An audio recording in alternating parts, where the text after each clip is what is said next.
So you talked about housing, right?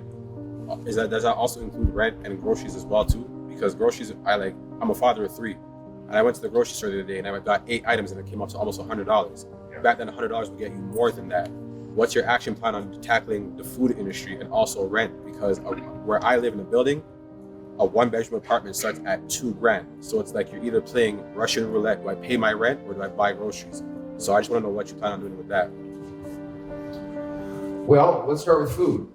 First of all, Trudeau's got this carbon tax on the farmers who grow your food, the truckers who ship your food, the grocers who sell your food, which is a tax, therefore, on all who buy the food. He wants to quadruple that tax to 61 cents a liter, which will mean many, many people will go hungry. We've seen our food prices rise 37% faster in Canada over the last 4 years than they did in the United States because they have no carbon tax there.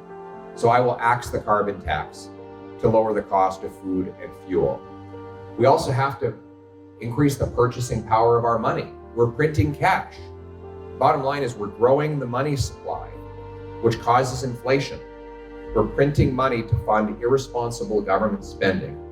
If you have an economy with 10 apples and $10, it's $1 an apple. You double the amount of money to $20, but your economy still has 10 apples. You're not twice as rich. It's just that now each apple costs twice as much. That's inflation. Our government has created $700 billion more cash in the last 4 years. That's a 40% increase in the money supply, during which time our output has grown by 4%. So we're growing the money 10 times faster than we grow the stuff that money buys. We have to cap spending and get the central bank back to its job of preserving the purchasing power of our people. Instead of adding more cash, we need to produce more of what cash buys.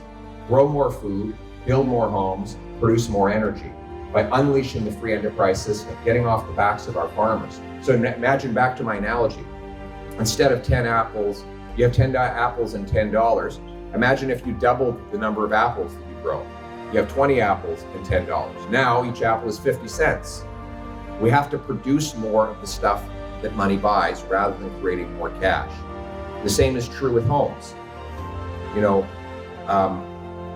Right now we don't have enough homes. Why is it that we don't have enough homes? It doesn't make any sense.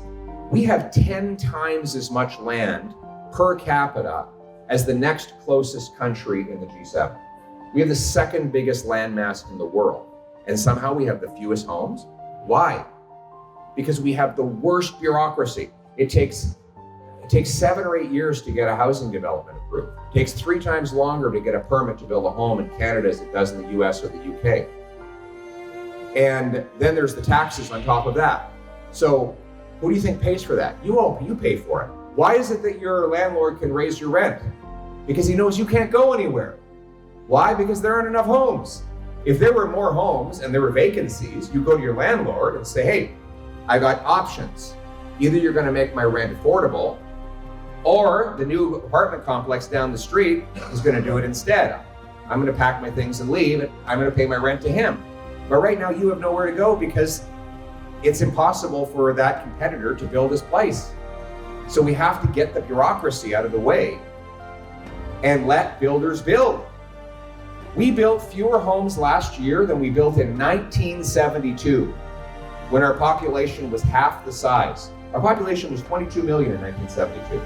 It was 41 million last year. And we built more homes in 1970. It's just insane. So I will be slashing the bureaucracy to speed up permits, free up land. I'll take the GST off new homes so that people save when they buy, and we will build the homes that you can afford. Thank you. Here.